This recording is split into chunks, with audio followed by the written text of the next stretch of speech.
안녕하세요. 이렇다 171회 시작하도록 하겠습니다. 오늘 찬희쌤 나오셨습니다. 네, 여름입니다. 찬희쌤입니다. 네.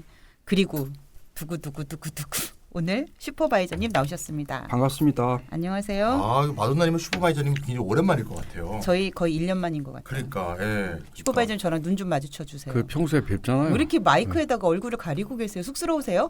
아니, 그러니까 이 코로나 사태 이후로는 처음 보는 거 아닙니까? 그 전에도 뵙죠. 저희 진짜 오랜만에 뵌 거예요. 아, 그래도 생존에 있다는 게 굉장히 의미가 있는 건데.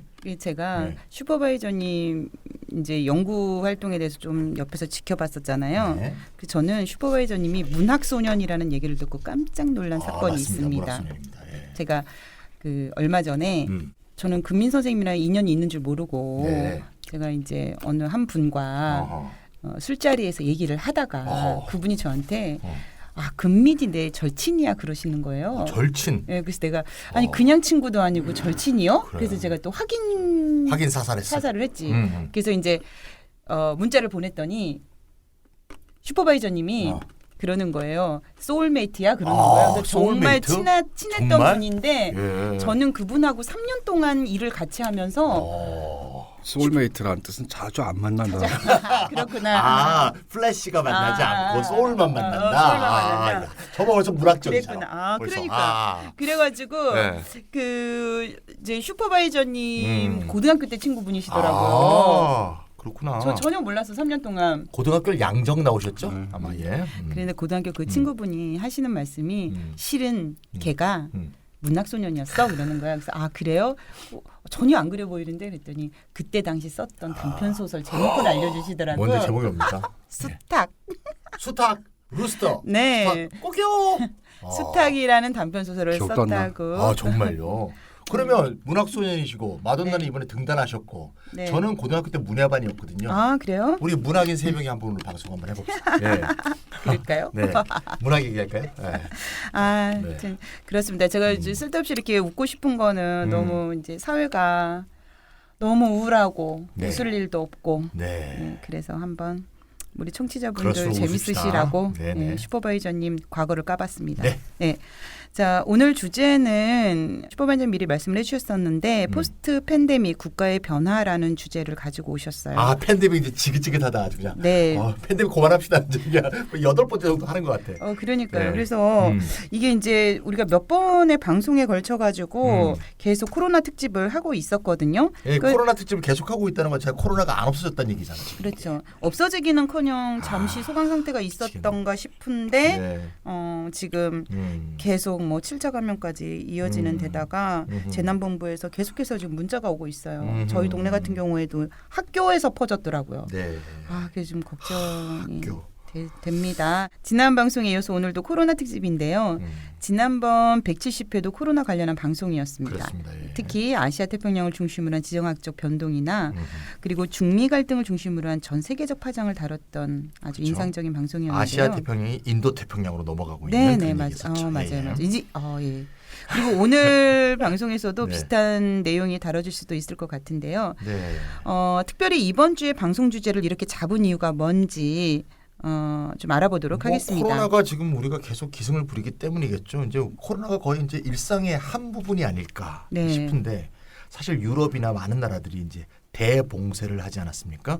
상당 나라들이 이제 생활 방역으로 넘어가고 있어서 확산세는 좀 꺾인 것 같지만 종식은 아직 차례 멀은 것 같고. 네네. 그렇죠? 우리가 이제 뉴 노멀이란 말을 옛날부터 많이 썼는데 최근에는 감염병이 일상화된 것도 뉴 노멀이다. 이런 식으로 이제 패러다임이 확실하게 정착을 했고 우리나라는 이제 거의 줄어드는 게 아니냐, 네네. 심지어 종식되는 게 아니냐 이런 굉장히 희망적인 전망이 있었는데 갑자기 물류센터, 네. 시모 물류센터를 중심으로 해서 수도권이 확산되고 있는 수도권 입장에서 볼 때는 가장 심각한데 네. 한국은 수도권의 인구 절반이 살고 있잖아요. 그렇죠. 심각한 문제고 그래서 이 C 그 물류센터에는 집합금지 명령이 내려지기도 했고 6월 17일까지 수도권은 생활방역에서 사회적 거리두기로 다시 돌아갈 것이다. 이런 발표도 있었고요.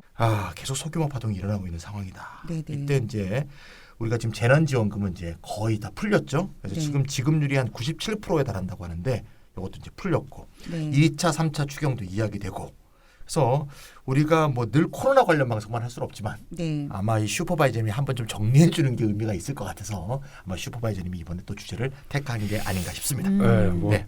정리도 필요하고 네. 그리고 네네. 또 코로나 팬데믹을 계기로 해서 국가 기능 변화가 어떻게 이루어졌는가를 중심으로 좀 한번 이야기를 풀어볼까 싶어서 이렇게 주제를 들고 왔고요. 물론 뭐 지난번에 다뤄졌던 내용들도 좀 업그레이드하고 좀 간략하게 요약 정리해 보는 것도 좀 필요한 것 같아서 주제를 이렇게 잡았어요. 네. 네. 알겠습니다. 코로나 팬데믹 시대 국가 기능을 중심으로 방송 주제를 잡으셨다는 말씀이신데 제 생각에는 모든 영역에서 국가의 확장이라고 말할 만한 현상으로 보여요. 그러니까 이런 현상은 코로나 바이러스의 확산이 인간 사회에 일으킨 어떤 다차원적인 변화에 대한 대응책으로 등장할 것으로 보이는데요. 일단 바이러스 확산이 인간 사회에 일으킨 변화가 어떤 것인지 이런 것들을 좀 쉽게 요약할 필요가 있는데 네. 이런 요약과 개념 정리에는 또 찬희쌤이 해주시는 게 좋을 것 같아요. 예를 들면 그런 네. 얘기 이제 자꾸 듣다 보니까 네. 개념 정리밖에 못한다는 얘기처럼 들려. 아, 네, 그래요? 그래서 좀 더 아. 열심히 공부를 해야겠다 이런 생각이 아, 듭니다. 그래요? 어쨌건 그게 오늘은 뭐 그거 이런 자존감 네, 낮은 반응은 뭐죠? 자존감이 점점 낮아지고 있습니다 요새. 네네. 예. 일단 코로나라는 건 뭡니까? 이게 보건 문제죠. 예. 네. 보건 영역에서 위기가 발생한 건데 이게 이제 다른 영역으로 어떻게 확산되느냐. 요건 이제 추세, 그 과정을 좀 살펴볼 필요가 있고요. 일단 코로나 바이러스가 확산되면 공중보건 위기가 생기죠. 그럼 이제 그렇겠죠. 최초의 단계에서 가장 큰 문제는 이런 공중보건 위기를 의료 체계가 과연 감당할 수 있을 것이냐 이게 이제 큰 문제가 되죠. 사실 우리가 지금 이번에 코로나 바이러스 몇 개월 동안 견딘 것도 사실 네. 의료인들, 네. 특히 수많은 간호사들, 보건 인력들, 보건 노동자들이 진짜 많은 일들을 했죠. 그렇죠. 그래서 이제 의사와 간호사 인력을 또 늘려야 되는 게 아니냐 이런 얘기도 이제 오르고 있는데, 근데 이제 감염자 숫자가 많아진다는 것이 단순히 의료 체계가 감당할 수 있느냐의 문제 여기에 그치는 게 아니라 네. 확산 가능성이 사실 커진다는 문제이기도 하잖아요. 그러니까요. 예, 그래서 확산 관점에서 이제 문제를 다시 보면 일본이 초기에 이렇게 좀 했죠. 검사 숫자를 줄여서 확진자 숫자를 줄이는 그런 정책을 취했었죠 일본이. 그래서 겉보기에는 별로 안 퍼진 것 같은데 그렇죠. 사실은 퍼지는 걸 감추고 있는 거죠. 그러니까 어떻게 생각하면 일본의 이런 조처는 일본 이제 국민들 입장에서는 불안감은 덜할 수 있지만 그렇죠. 이 감정적 불안감은 덜해도 네. 사실상 이게 굉장히 두려운 상황인 거거든요. 그렇죠, 그렇죠. 어떻게 네. 확산되고 있는지 맞습니다. 잘 모르고. 예. 투명하게 행동하는 게 굉장히 정말 네, 중요하다는 걸 우리가 이제 깨닫게 되었고 네. 결국 뭐 확진자가 적게 나온다 하더라도 숫자적으로는 네. 감염자가 많아지면 결국 사회적 거리두기를 하거나 아니면 강력한 조치인 대봉쇄 이런 거 하지 않을 수 없는 그런 상황이 되는 거죠. 네. 이렇게 대봉쇄까지 가게 되면 공중보건 위기가 경제적 위기로 이제 확산되기 시작하는 거죠. 네. 이미 네. 그렇게 됐어요. 그렇죠. 예. 그래서 위기의 두 번째 단계가 시작되고 처음에는 코로나 위기는 경제 관점에서 볼 때 우리가 이제 경제 팟캐스트 아닙니까? 네. 경제 관점에서 볼 때 원래 코로나 위기는 외생적 위기였는데 즉 경제 외부의 위기였는데 네네. 이게 경제 내부로 들어와서 경제 내부 위기로 전화되는 거죠. 음. 또 그다음 이제 경제 위기가 이제 됐다 이거예요. 근데 경제 위기도 이게 파생 경로가 있는 거죠. 요건 이제 우리가 유프로하고 많이 했는데 제일 먼저 위기에 빠지는 건 실물 경제. 네. 예, 사람들이 안 나다니니까 안 쓰고 돈. 예, 네. 소비가 위축되고 네. 서비스업은 거의 위축 정도가 아니라 거의 폭망하고 네. 그리고 대봉쇄 같은 강력한 조치를 취하게 되면 생산이 중단되고 공장이 폐쇄되고 이런 일들이 생기죠. 근데 이제 가동을 재개한다고 해도 감염 위기하고 공중보건 위기가 종식되지 않은 상태에서는 소비가 이미 위축돼 있으니까 생산 위축도 쉽사리 해소되지 않는 그런 위기가 상존하게 있게 되고 네. 그래서 이제 경제 위기의 파생 경로는 소비 생산 양 측면에 걸친 실물 위기에서 시작돼서 생산이라는 공급망의 위기로 발전하고 네. 더 나아가서 금융 위기로까지 확산되는 그런 구조를 중층적으로 이렇게 갖고 있다 이렇게 요약할 수 있겠습니다. 이 네. 파생 경로를 굉장히 간단하게 잘 네네. 설명해 주셨네요. 네네. 맞습니다. 그러니까 그 점이 바로 이제 이번 위기의 특징인데요. 2008년 경제 위기나 2011년 유로존 위기하고 좀 비교를 해보면 좀 경로가 다르다라고 말을 할 수 있죠. 그러니까 국가가 여기에 개입을 한다고 할 때도 실물에 먼저 개입해야 될 거라는 얘기가 됩니다. 네네. 그러니까 각국의 재난 지원 대응에서 가계소득 직접 지원이라든지 아니면 기업의 고용 유지 지원금 주는 것 같은 네네. 네. 그런 방법이 등장한 게 이게 바로 이 발생 경로 그리고 확산 경로가 좀 다르기 때문입니다. 그렇죠. 2008년 위기 때 각국 정부가 금융과 생산 기업의 유동성 위기를 해소하는 데 중점을 두었던가 그거하고 비교하면 완전히 다른 양상이라고 말할 수 있습니다. 제가 그렇죠. 슈퍼바이저님 얘기 들으니까 딱 느낌이 오네. 그러니까 파생 경로에 따른 그 경로별 다음 단계로 그렇죠. 이동되는 과정에서의 개입해야 될 내용들, 정책들 이런 것들이 다를 수 있겠구나 이런 생각이 좀 드네요. 그러니까 예. 2008년이 이제 벌써 12년이 지났는데 그렇네요. 2008년 금융위기 때는 사실 유통시장에 깔려 있는 채권을 이렇게 매입을 해서 금융계라든가 기업계에 돈을 쏘는 네. 이른바 양적 완화 또는 양적 질적 완화 이런 식의 돈을 푸는 정책을 했는데 이게 실제로 유효수요 증대에 큰 효과가 없었다. 네네. 사실은 금융보험만 일으키고 자산 가격만 안정시킨 거 아니냐 이런 문제가 이제 부각이 됐었죠. 비판이 많았죠. 비판 많았죠. 이번 코로나 위기 때는 이제 공중보건 위기부터 시작해서 실물에 타격을 주고 경제 영역으로 퍼져나가는 게 누구나 다 알 수 있었기 때문에 네. 우파건 좌파건 그죠? 극우파건 상관없이 다 가계소득 지원, 임금소득 유지 이렇게 하는 실물 경제 대응책을 먼저 효과적으로 신속하게 채택하는 그런 걸로 나타나게 되었고요. 심지어 한국같이 신자유주의자들이 참 득세하고 있는 네네. 재정 건전성론자가 참 득세하고 있는 이런 상황에서도 결국 어쨌건 재난지원금을 네네. 아무 조건 없이 무조건적으로 쏠 수 있는 그리고 신속하게 90몇 프로 활성화하는 이런 식의 계기가 됐던 거고요. 그래서 이런 점에서 볼 때는 어떻게 보면은 뭐 이미 있던 정책들을 재활용했다고 볼 수도 있지만 실물 중심의 목표 설정을 했다는 점에서 이번 각국 정부의 경제위기 대응책의 본질이 요게 아니냐 이렇게 말할 수 있을 것 같습니다. 네네. 역사의 긴 안목으로 보면 재정 건전성과 같은 신자유주의 준칙이 2008년 이후 흔들려 왔잖아요. 그렇죠. 이번 위기로 더 이상 예외적인 조치가 아니라 일상적인 정책, 곧 뉴노멀이 되어버렸다고도 말할 수 있겠는데요. 네. 아무튼 위기의 구조와 발생 경로를 찬쌤이 정리를 해주셨고 이어서 이번에 경제위기 대응책의 특징과 의미에 대해 말씀들을 나눴습니다. 자, 이제 이번 방송의 주제인 국가의 확장에 관해 이야기할 차례인 것 같은데요. 코로나 위기의 구조와 발생 경로에 맞춰서 국가 기능이 어떤 방식으로 확장되고 변형되었는지 또 이런 과정을 거쳐서 등장한 국가의 성격을 어떻게 규정할 수 있는지에 대해서 슈퍼바이저님이 좀 길어도 좋으니까 정리를 해주시면 어떨까 싶습니다. 네. 일단 그 파생 경로에 따라서 이제 설명을 하면요. 이게 팬데믹 경제라고 말할 수 있는데 전체를 그 특징은 경제만 순환한 게 아니라 바이러스도 순환한다는 거죠. 네. 지금 뭐 물류센터 터진 게 정확하게 보여주잖아요. 네. 그러니까 근데 거꾸로 이제 바이러스도 순환 확산하기 때문에 경제 순환이 단절이 처리된다는 겁니다. 그러니까 감염병 곡선이 경기의 선행 지표가 되는 방식입니다. 그러네요. 그래서 1, 4분기에 대봉쇄 한나라든 2, 4분기에 안 좋은 경제 지표가 나타날 거고 그렇겠죠. 뭐 이런 식이에요. 네네. 그래서 사실 지금 전부 마이너스로 이제 돌아서 있잖아요. 네. 여기서 국가의 기능이란 뭘까? 바이러스는 돌지 않게, 경제는 돌게 만드는 거죠. 하하. 근데 이거 굉장히 야, 이거 간단합니다. 아니, 근데- 어디 표로 적어놔야 돼요. 근데 재미난 건 네. 뭐냐면 네. 이 얘기를 딱 듣는 순간 일반 사람들도 이거 다 아는 것 같은데 슈퍼바이저님 입을 통해서 나오니까 뭔가 엄청난 것좀 그렇죠. 들리지 예. 왜? 아니 청와대 하나 붙여놔야 할 것 같아 표를. 바이러스는 돌지 않게 경제는 돌게 만든다. 이거는 정말 표가 되면 정말 좋겠다. 돌아버리겠네. 네네. 제가 옛날에 문학 소녀일 때 네 오늘 이렇게 또 이어지나요? 이어지나요? 네. 소설가가 아니라 시인이었어요. 짧게는 정리를 잘합니다. 네. 시인 깔때기 오늘 네 좋습니다. 네. 네, 아무튼 이 사회적 거리두기 또는 뭐 유럽에서 했던 대봉쇄, 미국도 했죠. 이런 거 단행해가지고 바이러스는 돌지 않게 만들면서 그런데 경제는 어떻게 돌게 하냐. 이게 바로 정책적 개입의 필요성이죠. 예를 들어 가게에 대해 직접 지원하는 거라든지 고용유지 지원금, 집에 쉬고 있는데 고용유지 지원금 주는 거 등의 의미는 바로 여기 있습니다. 바이러스 돌지 않게 쉬어라. 그런데 또 거리를 돌아. 그런데 네. 경제는 돌아야 되니까 돈 주는 거죠.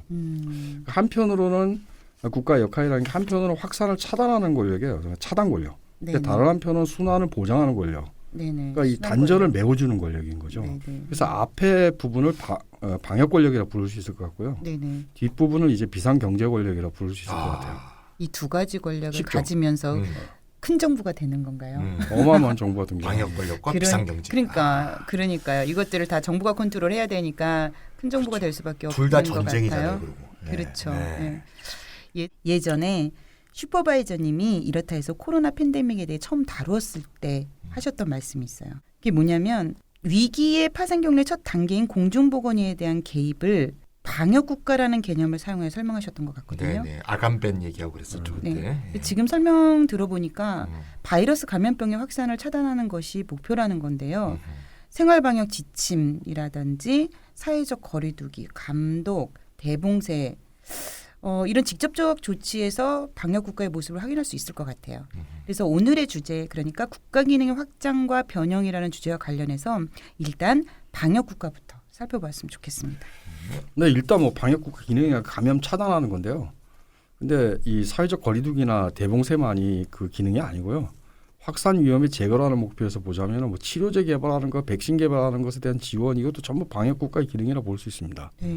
의료 체계를 유지하고 확충하는 것도 그런 거고요. 네. 뭐 방호복이라든지 마스크 수입해 오는 것도 그런 거고요. 부족한 나라들에서는. 그러니까 단순하게 이 경찰 기능만 가지고 있다, 방역 경찰 기능만 가지고 있다고 보는 거는 좀 상황을 좁게 이해하는 거죠.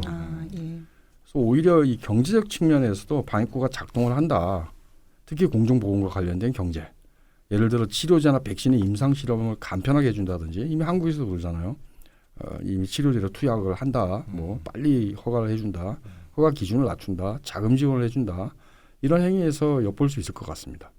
그러니까 보통 이제 방역 국가 얘기할 때 우리가 그 군대가 거리를 딱 이렇게 점령하고 있는 그런 사진 같은 거 보면 이거는 다시 1984가 온 게 아니냐, 독재가 온 게 아니냐 이렇게 생각할 수 있지만 사실 그렇다면 이 권력이나 이 국가는 지지를 못 얻죠.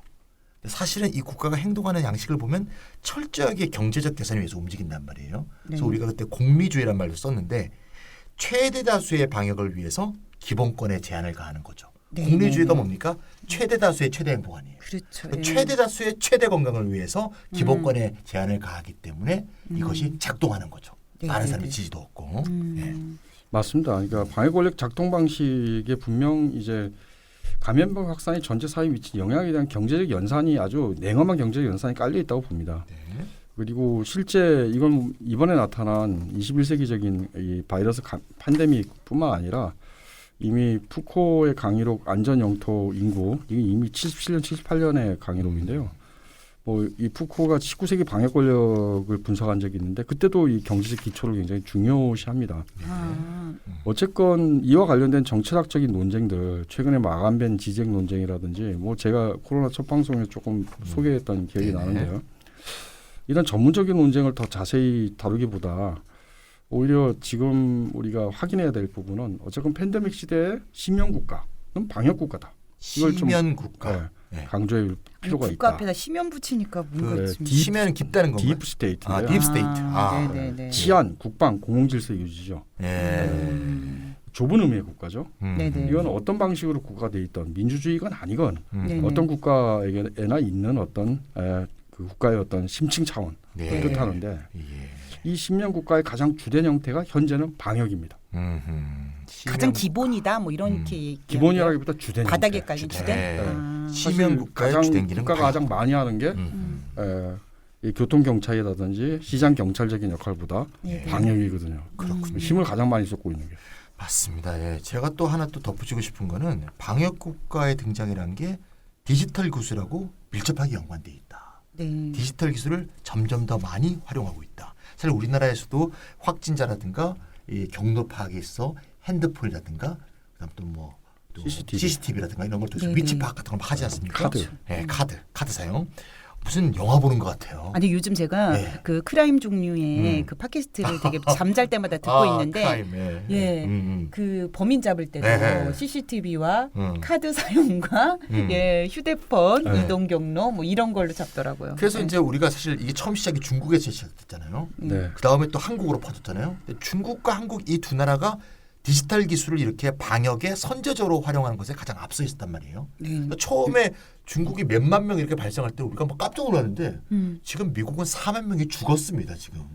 그래서 이런 상황을 보면서 오히려 디지털 기술을 선제적으로 활용해서 역학조사를 하고 진단검사를 하고 이렇게 했던 방역 국가가 아무 대책 없이 뭐 지역 감염이 되어 오히려 면역이 생기지 뭐 이러고 있었다가 나중에 대봉쇄를 한 국가보다 훨씬 유능한 것인 게 입증이 되었다. 네네. 이게 우리가 중요한 이번에 이제 어떤 깨달음이라고 볼 수 있고요. 그렇죠. 따라서 이런 추세가 세계적으로 확산될 것이다. 네네. 다시 말하면 디지털 기술을 활용한 기본권 제한이 점점 광범위해질 것이다.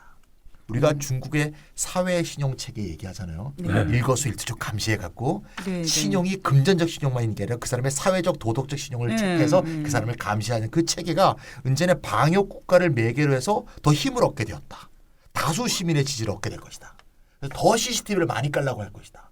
즉 이거를 그래서 어떤 사람은 모니터링 민주주의란 말도 하고 있는데 사실 뭐 자본주의에서 디지털 기술에 의한 프라이버시 침해가 어제 오늘 얘기는 아니지만 이 디지털 기술이 방역에서 선제적으로 활용했다는 점이 현대 방역 국가의 중요한 특징으로 등장하고 있다는 점을 반드시 덧붙이고 싶습니다. 이럴 때 항상 그 고민이 되는 게 그런 거죠. 이제 생존이냐 프라이버시냐. 그리고 이제 정부가 그러면 이 기본권 제한을 위해서 그러니까 예를 들어 이 프라이버시를 침해하면서 뭔가 다른 목적으로 뭔가를 얻어내려고 했을 때에 발생되는 그런 문제 이런 것도 또 걱정되기도 하고 뭐 어떻게 해야 될지 모르겠어요. 네, 그러니까 이게 사실은 뭐 어제 오늘 일이 아니죠. 일단 기업이 채택한 디지털 기술에 의한 프라이버시 침해를 다룬 책이 있어요. 이게 유명한 책인데 쭈보프. 아 그래요? 여기 한번 읽어봐야 되겠다. 쭈보프 번역이 안 됐어요. 감시자본주의. 그럼 저 같은 사람은 어떡하라고요? 되게 두꺼운 책이라서 번역 못하는 것 같아요. 감시자본주의 영어로 어떻게 되나요? 서베일런스 캐피탈리즘. 서베일런스 캐피탈. 캐피탈리즘이라는 책인데. 그럼 이거 읽으셨어요? 굉장히 두꺼워요. 사례가 많이 나와서. 책 많이 읽어요. 사례가 많이 나와서 저도 주요한 사례 같은 거는 이제 뭐 여기저기서 인용도 하고 그러는데요. 누가 좀 번역 좀 해줬으면 좋겠다. 뭐 페이스북 혹은 구글에 의한 프라이버시 침해 그다음에 사적 정보의 도용 뭐 이런 거죠. 근데 어쨌건 이 감시자본주의라는 개념은요 사기업에 의한 프라이버시 침해가 주제입니다. 근데 이제 디지털 방역 국가가 동일한 일을 하는 거죠. 이미 아까 말씀하신 것처럼 차인 쌤이 중국에서는 원래 국가가 있죠 이걸. 근데 이 자본주의 세계에서는 사기업이 이걸 해가지고 그래서 이게 문제가 되고 이걸 어떻게 다룰까가 이제 굉장히 중요한 학술적 주제가 됐던 거예요. 근데 방역 이 팬데믹 시기에 국가가 이 중국처럼 이걸 하게 됐다라는 거예요. 이제 와서는. 근데 이제 정확하게 보면 이 디지털 기술 활용의 목적 또는 그로부터 발생하는 이익은 사회적 감염의 차단이죠. 비용은 확진자의 프라이버시입니다. 그러니까 비용이 적게 든다 이렇게 계산할 수 있는 거예요. 이게 공리주의적 기초예요. 그러니까 프라이버시의 침해가 일어나게 돼 있는 거다라는 겁니다.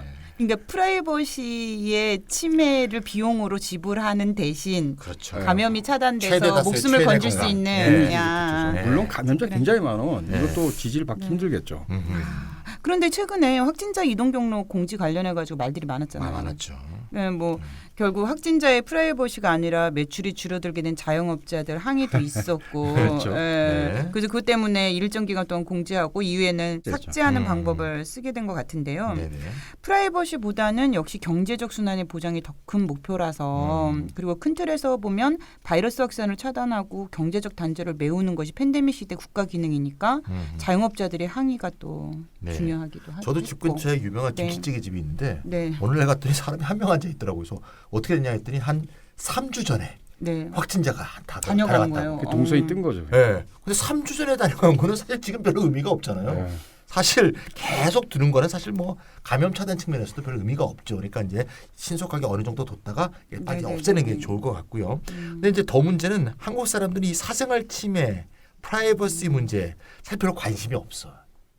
내가 볼 때는 이 민주주의가 아직 좀 유럽 수준으로 사실 안 도달한 것에 있고 뭐 결과이긴 한데 사람들이 그냥 병에 걸리는 것만 관심 있지. 그 또 하나 문제는 그런 것도 있어요. 병에 걸린 사람을 약간 범죄시하는. 그게 이거 참 문제가 되는데 병에 걸린 사람이 피해자지, 빅팀이지 무슨 범죄자는 아니잖아요. 바이러스로 동일시되는 거죠. 그렇죠. 공중의 보건을 침해하는 무슨 잠재적 위협 분자 이렇게 취급하는 거니까 그것도 참 문제가 아닌가 싶습니다. 그러니까요. 이게 사회적 거리 두기를 해야 되는데 심리적 거리를 더 두는 경향이 있어서 이제 공동체 안에서 공동체 안에서의 어떤 관계성이랄까 이런 데 조금 걱정이 되기도 하고 차인쌤 말씀 들어보니까 드는 생각이 있는데 제가 예전에 저는 프라이버시 굉장히 중요하게 생각하는 이제 케이스인데요. CCTV 설치가 한참 많이 되는 그 시점에 10년 전도 넘은 것 같은데 그때 저 CCTV 설치 반대했었거든요. 그렇죠. 근데 최근에 또 크라임을 들으면서 아니다. CCTV가 이 범죄자를 색출하니 필요하다. 막 이런 네. 식으로 생각이 바뀌었어. 큰일이죠. 큰일. 어렵습니다. 참. CCTV가 영어로 서베일런스 카메라예요. 서베일런스. 아까 그 감시 카메라. 자본주의 할 때 서베일런스 있잖아요. 서베일런스가 그런 느낌으로 딱 보시면 돼요. 그 단어를 볼 때 서베일런스 감시. 다 눈을 부라리고 디지털적 감시도 있죠 물론. 네. 이번에 이태원 사태 때요. 이걸 또 우리가 사태라고 불러야 되나 어떻게 해야 되나 이태원 스캔들이라고 그래야 모르겠는데, 되나, 예. 이제 이 문제가 불거지기는 했지만 네. 전화번호와 이름을 분리하거나 조사 네. 대상을 넓히는 방식으로 완화하려고 했죠. 네네. 그래서 또 이제 보건소에서 오는 이 문자를 보니까 이제 뭐 개인의 어떤 전화번호 이름 밝히지 않고도 이렇게 이제 검사받을 수 있도록 이렇게 안내를 했더라고요. 네, 그렇죠. 예. 자, 그러면 여기에서 방역 국가에 대한 이야기를 좀 끝을 맺고 또 이제 넘어갈 부분은 이제 경제적 차원에서의 국가 기능의 확장과 변형을 이야기해야 될 것 같은데요. 네네. 이것도 사실 유프로님이 166회에서 코로나 양적 완화와 아르케님이 함께 168회 코로나발 대량 실업 위기에서 일부 다뤘던 주제예요. 오늘은 국가 기능의 변화를 중심으로만 좀 집중해서 네. 정리를 했으면 좋겠습니다. 네, 그럼 제가 먼저 이제 166회, 168회 네. 잠깐 정리하고 넘어가면 뭐 저하고 마도나님이 다 같이 하시니까 같이, 예. 다 기억하시겠지만 특히 유프로님이 이걸 얘기 많이 했죠. 위기는 외생적으로 발생한 건데 네. 경제 순환의 전 단계에 단절을 낳는다. 수요의 단절, 공급의 단절, 뭐 네네. 외부로의 단절, 뭐 내부로의 단절, 뭐 설명했죠. 그래서 국가의 역할이 뭐냐? 요 끊어진 지점을 잇는 것이다. 네, 즉 네. 단절을 메우는 것이다. 이것이 국가의 개입이다. 이렇게 설명했던 기억이 나고요. 그래서 경제 수단에 끊어진 국면마다 국가가 개입을 하는데 먼저 소득이 단절됐다 이거죠. 네. 여기에 대해서 국가가 개입하는 게 재난지원금 또는 재난기본소득 이런 네네. 것들이고요. 미국, 뭐 한국 등등에서 다 도입이 되었죠. 그다음에 생산 단절이 됐으니까 생산 단절이 되면 노동자가 임금을 못 받지 않습니까? 네. 그래서 그 임금 소득 보존을 위해서 주로 유럽 국가가 중심으로 해서 short time work 프로그램을 했다. 이거 이제 주로 아르케님이 많이 얘기했죠. 영어가 좀 어려워요. short time work 프로그램 그러면 단기 노동 프로그램이 뭐냐? 네네. 이게 단기가 아니고 단축. 타임이 단축됐다는 거죠. 예를 들면 일자리 나누기 같은 겁니다. 네네. 예를 들면 8시간 일하고 이만큼의 월급을 받았을 때 네. 한 3시간, 2시간만 일하고 각자다. 고용만 유지하면서 네네. 일하는 시간을 확 줄이고 당연히 일하는 시간 줄이니까 임금도 줄죠. 네네. 그 줄어든 만큼을 국가가 일정 부분을 보조하는 뭐 네네. 80% 보조하든 네네. 70% 보조하든 이게 바로 이제 short time work 프로그램이라고 볼 수 있죠. 유럽에서 많이 도입됐는데 요거는 이제 아르케님하고 우리가 굉장히 맞아요. 그때 그래서 이제 노동하지 않는 시간, 줄어든 노동 시간에 대한 임금 보조를 국가가 해줬다. 네네. 요거는 이제 임마누엘 사이즈라는 사람이 재밌는 표현을 썼는데 최종 지급자 정부란 말을 썼어요. 최종 지급자 그러면 우리 이렇다 방송 여러 번 들어보신 분들은 많이 아실 것 같은데 우리가 그 MMT 프로그램 얘기할 때 그 국가가 네. 공공 일자리를 창출해서 네. 그 사람들한테 임금을 주는 것을 국가가 최종 고용자. 최종 고용자 그죠? 국가라 그랬죠. 네네. Employer of Last Resort. 여기서 음. resort라는 게 최종적으로 의지한다는 뜻인데 마지막으로 의지하는 employer 고용주 네네네. 이런 말을 썼거든요. 그때 employer란 말 대신에 payer란 말을 써서 기업이 줄 수 없을 때 네네. 최종적으로 임금을 줄 수 있는 사람은 국가다. 이런 식의 표현을 써서 그러니까 고용은 사기업이지만 네네. 예, 지급은 국가가 한다는 의미에서의 최종 그렇죠. 지급자. 기업이 감당할 수 없을 때는 국가가 임금 지급도 감당해야 된다. 네네네네. 이런 의미에서 payer of last resort라는 말을 썼죠. 예, 예. 그렇군요. 네, 일단 이 사이즈 개념, 그러니까 그 최종 지급자 국가는 고용 유지 지원금에만 한정된 것이고요. 거기에 이제 가계에 대한 직접 지원금은 빠져 있죠. 네. 근데 사이즈 본인은 사실 가계에 대한 직접 지원금은 불필요하다고 생각했어요. 그러니까 고용 유지 지원금을 주면 되는 거니까. 고용 그럼 유지 다 임금 노동자가 있어야 되는 거죠. 그렇죠. 그런 그게 나라에서 이제 나오는 한계죠. 얘기죠. 그게 그게 한계죠. 문제야. 근데 아무튼 예. 제 생각에 근데 최종 지급자 국가라는 이 개념을 사이즈식으로 사용할 게 아니라 고용 유지 지원금뿐만 아니라 재난 기본소득 또는 차등적인 재난 지원금 뭐 여타 등등을 다 포함한 좀 더 확장적인 개념으로도 사용할 수 있을 거라고 생각해요. 그렇겠네요. 예. 어쨌든 국가가 이 소득 보전을 해주는 거니까요. 그런데 현재 재난 시기로 보면은 고용 유지를 전제로 하는 거 아닌가라는 것은 사실 소득 단절을 막는다는 점에서는 차이가 없거든요. 그래서 그냥 최종 지급자 국가라는 개념을 좀 확장해 볼 필요도 있을 것 같아요. 물론 고용유지 지원금은 경제가 재개됐을 때 일자리와 노동력의 매칭 비율을 줄여준다는 점도 있잖아요. 네. 조금 다른 기능. 조금 다르죠. 아무래도. 그렇죠. 물론 완전히 다른 기능입니다. 바로 그게 굉장히 중요한 관점인데요. 이 기업 또는 이제 고용된 노동자들한테 일종의 타임 캡슐을 제공해 주는 거라고 설명할 수 나 있을 이런 것 표현 같아요. 너무 좋아. 금민 선생님 역시 문학소년이다. 타임 캡슐을 제공한다. 개념이 탁월하죠. 이게 슈퍼바이저. 뭐라 그럴까? 오늘 또 금민 말 이름이 많이 나오네. 아유 죄송합니다. 슈퍼바이저. 이게 딱 이게 듣자마자 이게 뭘 의미할 것 같다라는 상상이 생겨요. 타임 캡슐. 그러니까 이게 바로 이게 타임 캡슐이기 때문에 네. 사실은 이 고용유지 지원금이 예외적인 거고 과도기적 성격이라는 게 드러나는 거예요. 맨날 타임 캡슐 속에서만 살 수 있는 게 아니잖아요, 이게. 그렇죠. 나와야 되죠. 나와야 되죠, 언젠가. 그러니까 이게 경기가 좋아지면은 끝나는 거잖아요. 그렇죠. 근데 이제 유럽 국가들을 살펴보면은 고용유지 지원금이 정액제가 아닙니다. 그러니까 정률제로 돼 있어요. 그렇죠. 그런데요, 만약 팬데믹이나 대봉쇄가 장기화된다. 그럼 이게 노동하지 않은 시간에 대해서 국가가 정률 보상해 주는 게 정당성이 있을 수 있나요? 어떤 사람은 월급이 1,000만 원이라서 65%를 받고 그렇죠. 어떤 사람은 월급이 200만 원이라서 65%를 받아요. 근데 둘 다 일은 안 해. 그게 장기화되고 이게 장기화되면 이게 문제가 되겠죠. 그렇죠. 문제 심각해질 것 같은데. 정액제라면 모를까. 그렇죠. 그럼 정당성이 사라질 수 있습니다. 그래서 이 점이 또 특히 현재 이 고용유지 지원금이 이게 과도기적 조치라는 것을 드러내고 있고 앞으로도 언제까지나 이게 최종 지불자 국가가 유지된다고 말할 수는 없게 만드는 그런 점을 잘 보여주고 있는 것 같아요. 아니 그렇다고 정액제 주면은 고액 연봉을 받는 사람들 같은 경우 아씨 나 싫어 이거 안 해 막 이럴 수도 있잖아요. 그러니까 이게 정률제가 아니고 정액제로 이동한다는 것 자체가 기본소득으로 가야 된다는 얘기를 해주는 거죠. 사실은. 그런 식이 충분한 되는 기본소득. 거죠. 그렇게 가야지 이 장기화된 재난 상황에 사람이 버틸 수 있고 생활할 수 있게 만드는 그렇게 되는 거죠. 그래서 이제 지금 팬데믹이 지금 일시적인 건데 네. 사실 이게 장기화되거나 주기화되거나 진짜 노말이 될 수가 있거든요. 네. 그럼 이제 이 정률제로 하는 임시 조치는 계속될 수 없다는 거. 네. 그러면 정액제가 필요해지고 따라서 정액제 지급을 하는 최종 지급자 정부, 네, 네. 최종 지급자 국가는 결국 국가의 기능이 바뀌는 게 아니냐 이렇게 말할 수 있죠. 그렇겠네요. 그러니까 아무튼 지금 이제 임시적으로 도입된 거지만 이게 좀 경기가 좋아진다 해도 제도는 남아요. 그렇겠죠. 얘가 아주 가장 신뢰를 들 수 있다 그러면 2008년 위기 때 도입된 게 이 단축 노동 제조 프로그램, 쇼타임 워크 프로그램이거든요. 네. 그러다가 이제 이게 이번에 굉장히 유럽 국가들에서 적극 활용됐어요. 이번 비상경제에서도 도입된 제도들은 다음 팬데믹에서도 활용될 겁니다.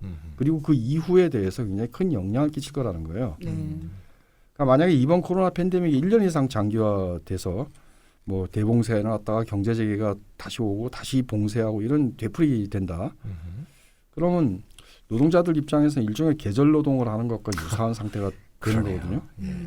그러면 고용유지 지원금 제도는 매우 상설적인 제도로 이해하게 될 겁니다. 그리고 언젠가는 정액제로 바뀔 거다. 그런 그렇게 생각해 볼 만합니다. 아니 그러면은 가계 및 노동 소득을 지원하는 기능뿐만 아니라 기업 지원 또 금융 지원이나 공공 투자도 국가의 어떤 기능의 확장과 변형으로 봐야 되지 않을까요? 당연히 그래야죠. 그래서 사실 항공업이 지금 거의 도산 상황 아닙니까? 네. 뭐 이미 도산했다고 볼 수도 있고요. 여행업도. 네, 각국에서 이제 기업 지원 문제가 나오고 있고 세계 주요 경제가 이제 2, 4분기까지 역성장을 계속 할 건데 이렇게 되면 이제 각국에서 덩치가 큰 기업 지원은 다 문제가 심각해질 것 같고요. 그래서 저금리 시대니까 뭐 거의 마이너스 금리 시대니까 금융 지원이 중심이 되겠지만 국가가 직접 지분 투자를 해야 되지 않느냐.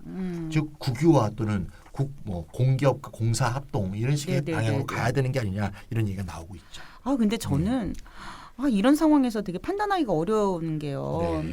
이런 문제 발생할 때 왜 이익은 사유화하고 또 손실은 사회화하는 이런 역진적 재분배가 아닌가. 그렇죠. 이익이 났을 때는 지네들 주주끼리만 나눠 먹고. 네. 회사가 좀 어려울 때는 국가 자금 지원받고. 아니 그렇다고 또 망하게 될 수도 없고. 그렇죠.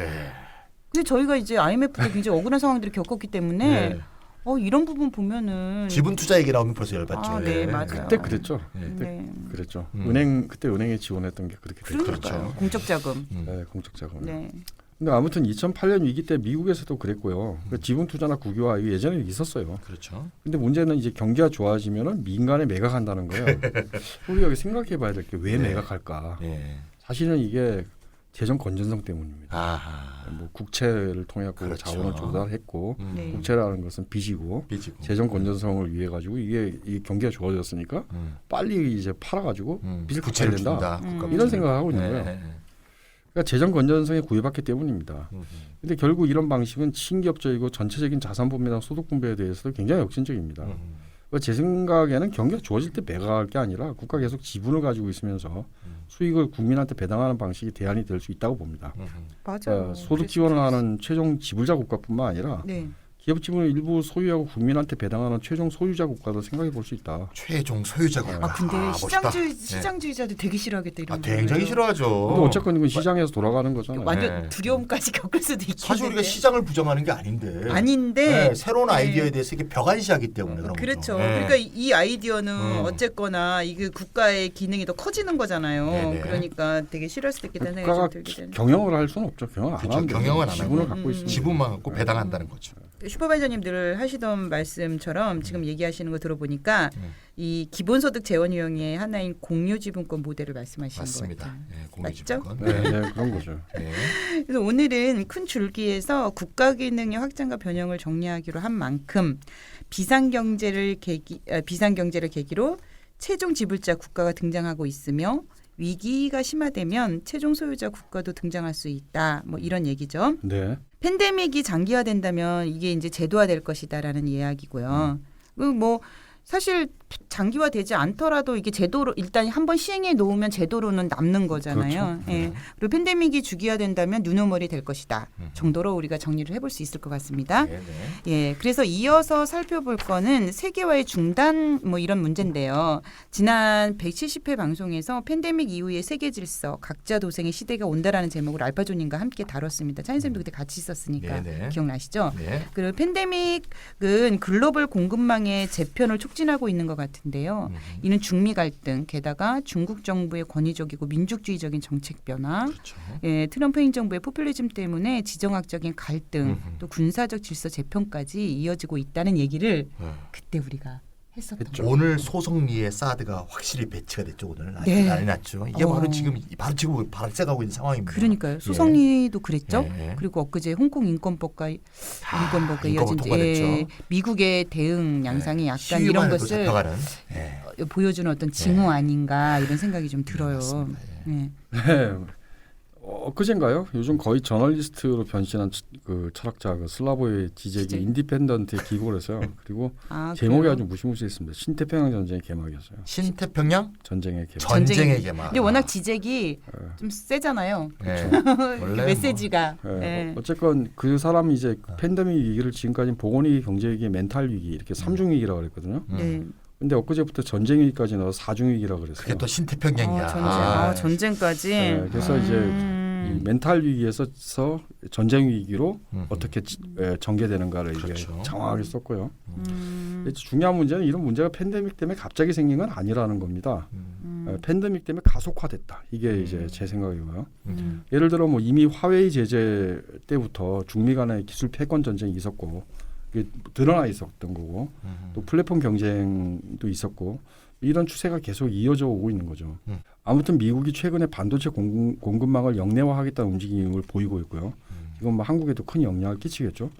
이런 현황 전체를 갖다 신보호주의적 기술 패권 전쟁의 관점에서 바라볼 수 있을 것 같습니다. 그러니까 제 생각에는 이미 전 세계가 이 세계화의 속도가 줄어드는 그러니까 슬로벌리제이션이라는 말이 이제 신문에서 유행했었는데 글로벌라이제이션이 아니고 슬로벌라이제이션. 이게 세계화가 늦춰진다. 늦춰지는 예. 걸 아예 넘어서서 이제는 디글로벌리제이션, 역세계화. 역세계화. 그러니까 세계화를 반대 방향. 세계화의 태보? 아니 세계화의 뭐 후진? 세계화의 반대 방향. 그렇죠. 후진 좋습니다. 세계화의 후진. 후진기하네, 후진기야. 네네, 그걸로 후진. 흘러가기 시작한 것 같아요. 슬로벌라이제이션 그런 말도 쓰는군요. 지난 170회 방송에서요. 이제 요 비슷한 이야기로 현황과 예측이나 또 지정학적 세력 전략들의 세계 전략들에 대해서 얘기를 했어요. 근데 지금 이제 방송을 마무리하는 시점에서 이 관련해서 좀 더 우리가 더 얘기를 나눠봐야 하거나 예, 좀 보탰으면 하는 이야기가 뭐가 있을까요? 사실 우리가 지금 이렇다 해서 이거를 여러 번 하는 것이 막 가는 의미는 네. 이 굉장히 범위가 넓다는 얘기죠. 주제도 그렇죠. 방대하고 경제, 사회, 문화, 의료, 보건까지 그냥 쫙 돼야 되잖아요. 네. 그래서 너무 주제가 방대하니까 좀 영역을 나눴으면 좋겠어요. 하나는 네. 세계화를 계속 해야 되는 부분. 네네. 그러니까 슬로벌라이제이션이나 디글로벌라이제이션 되면 안 되는 부분. 아 그런 하고요. 부분이 있다. 네, 예. 그런 부분과 네네. 그게 아니고 오히려 글로벌라이제이션을 계속 해야 되는 네네. 국민 국가끼리 싸우면 안 되는 부분. 네, 그러니까 네, 나눠서 네, 좀 네. 보면 우리가 네. 이 문제가 좀 분명해지지 않을까 싶어요. 예를 들면 굴뚝 산업들, 네. 탄소가 나오는 산업들이죠. 네. 생태 파괴 산업, 벌목업 이런 것이 국민 국가적으로 경쟁하는 거 이건 막아야 되는 거죠. 네. 예. 그러니까 오히려 세계적으로 감시와 통제 이런 게 필요할 것 같고요. 네. 근데 또 세계화가 필요한 영역도 있어요. 어떤 게 필요하냐? 감염병과 관련해서 보건 의료 영역. 이건 오히려 글로벌 협력이 필요하죠. 네. 예를 들면 어떤 제약회사가 뭐 네. 백신을 개발해 놓고 우리만 그거 갖고 먹고 살 거야. 그렇죠. 이러면 가수 불질러야지. 그죠? 이건 글로벌 협력이 필요하다. 선생님 이거. 가끔 가다 굉장히 가격해지더라. 예, 옛날에 60년대 말 70년대에는 그런 네네. 뭐 네이팜탄 그런 거 제조하는 공장에 가서 막 불질러고 그랬거든요. 그게 그 유명한 러닝 온 엠티라는 영화 아닙니까? 아하. 허공의 길주 뭐 어쨌간에 네. 또는 뭐 탄소 배출량 감축 같은 거 기후 네네. 위기와 관련된 거 이런 건 글로벌 협력이 아주 굉장히 필요하죠. 근데 이제 이런 것은 사실 국제 협력이 필요하고 국가 간의 오히려 연구기관이나 기업 간이 오히려 협력을 해서 함께 글로벌적으로 해결해야 되는데 네. 실제 현황은 지금 그렇지가 못하죠. 거꾸로 가고 있죠. 예, 이 문제, 보건 문제라든가 네. 이런 문제에서 자국의 이익을 추구하는 경향이 나타나고 있고, 그래서 이 백신 개발 회사들이 백신을 독점할지도 모른다. 네. 또 우려 때문에 생산 기준을 다변화해야 된다. 이런 네, 얘기가 네, 나올 네. 정도란 얘기죠. 그래서 물론 기업이 뭐 이윤국대를 하는 거를 뭐라고 할 수는 없지만 뭐라고 하고 싶네. 뭐라고 해야 될지 모르죠. 네. 예, 그래서 우리가 글로벌 차원의 해법이 반드시 필요한 영역이 있는데 이게 지금 후퇴하는 걸 좀 막아야 되지 않느냐 하는 전 세계적인 어떤 피플의 연대가 네네네네. 필요하지 않느냐 이런 생각도 좀 듭니다. 전 여기서 식량 문제를 좀 중요하게 다뤄야 되지 않을까 이런 생각이 들어요. 네, 맞습니다. 이제 하나의 어떤 국가 단위가 아니더라도 탄소 발자국을 줄이는 것이 필요하고 또 필수제는 또 역내 생산되는 것이 기후정에 전 합당하다고 생각을 하거든요. 멀리 네. 생산되면 네, 탄소 네. 발자국이 커지죠. 네. 로컬하게 생산되는 것일수록 탄소 발자국을 줄일 수가 있죠. 그렇죠. 네. 네, 아무튼 뭐 제 생각에도 세계화 추진기구였던 WTO를 넘어서는 새로운 합의 틀이 좀 필요하다. 네. 네. 이런 생각이고요. 거기 반드시 들어가야 되는 것이 그러니까 제가 좀 보충하고 싶은 건 디지털 협약이다. 데이터 기반 가치 창출이 글로벌 차원에서 공정하고 정의롭게 분배되지 않는 한에서는 플랫폼 전쟁, 기술 패권 전쟁이 피할 수 없다고 봅니다. 지금의 중미 갈등의 원인이라고 생각합니다. 그렇죠. 심하죠 사실은. 우리가 사실 몇 년 전만 네. 하더라도 이 디지털 협약에 대해서는 상상할 수 없었던 것 같은데 지금 생각해 보니까 슈퍼바이저님 얘기를 들으면서 느낀 게 전쟁으로 가는 길입니다. 5G 전쟁이잖아요 지금 사실 화해 전쟁이. 그러니까요, 네. 그러니까 5G 전쟁이라. 네. 예, 뭐 슈퍼바이저님 말씀 잘 들었습니다. 네. 많이 배웠어요. 네. 슬로벌라이제이션. 이거 좀 슬로벌. 기억하시고요. 난 아까 캡슐이 가장 기억에 남는데. 캡슐. 네네네. 그리고 그 아까 전염병은 뭐지? 뭐 경제 돌지 않고. 경제는 돌게 하고 네. 바이러스는 돌지 않게.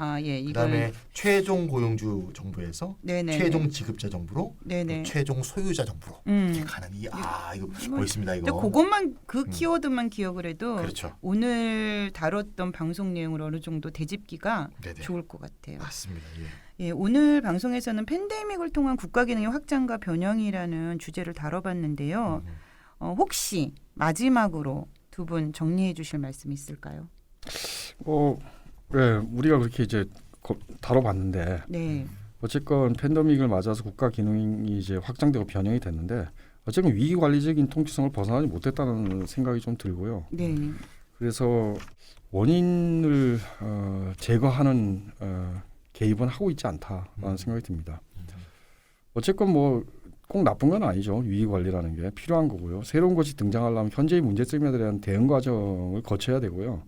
이 과정을 통해서 등장한 게 뉴노멀이 됨으로써 이제 새로운 시대가 열리죠. 근데 여기 현재 이루어지고 있는 국가 기능의 확장에는 커다란 사각지대가 있다고 봅니다. 생태 파괴를 해결하기 위한 국가. 이 팬데믹의 원인이기도 하잖아요. 네. 그런 국가 기능이 강조되어 있지 않다.